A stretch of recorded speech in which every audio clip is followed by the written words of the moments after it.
امی کو کیا پسند ہے۔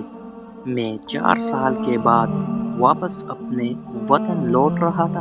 پچھلے 4 سال سے میں دبئی میں جاب کر رہا تھا اور اب میرا کانٹریکٹ ختم ہو چکا تھا اور میں بس وطن واپسی کی تیاری کر رہا تھا۔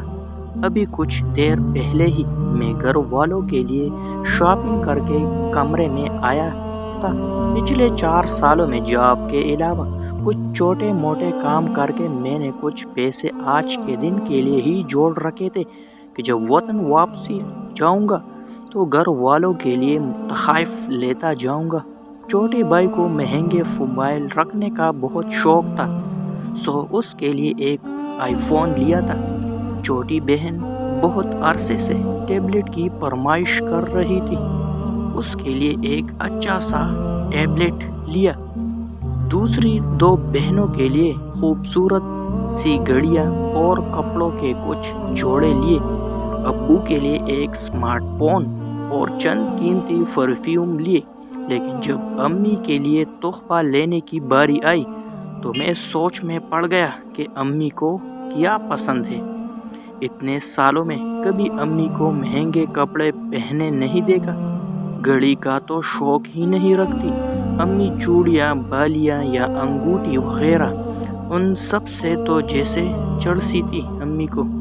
جب کبھی جاتی بازار تو بہنوں کے لیے تو لے لیتی، لیکن اپنی باری آنے پر ہمیشہ یہی کہتی کہ میں نے کیا کرنا ہے، پہن کر مجھے یہ سب چونچلا پن لگتا ہے۔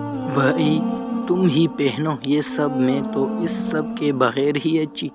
یہی حال کپڑوں کا تھا، ایک بار کوئی ایک آدھا جوڑا لے لیتی تو بس پھر اگلا کچھ عرصے یہی سننے کو ملتا کہ ابھی تو لیے ہیں میں نے اتنے ڈھیر کپڑے، تم ہی لو اپنے لیے، میرے پاس تو پہلے ہی بہت ہے۔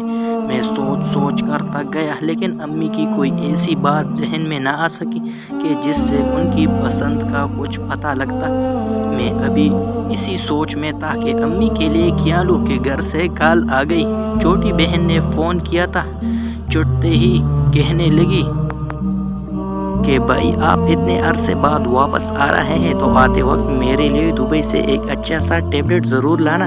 میرے چہرے پر مسکراہٹ پھیل گئی، کیونکہ میں اچھی طرح جانتا تھا کہ میری بہن بھائی کو کیا پسند ہے، لیکن میں انہیں سرپرائز دینا چاہتا تھا۔ سو بھلا کہ ابھی تو پیکنگ چل رہی ہے، اگر وقت ملا تو دیکھوں گا۔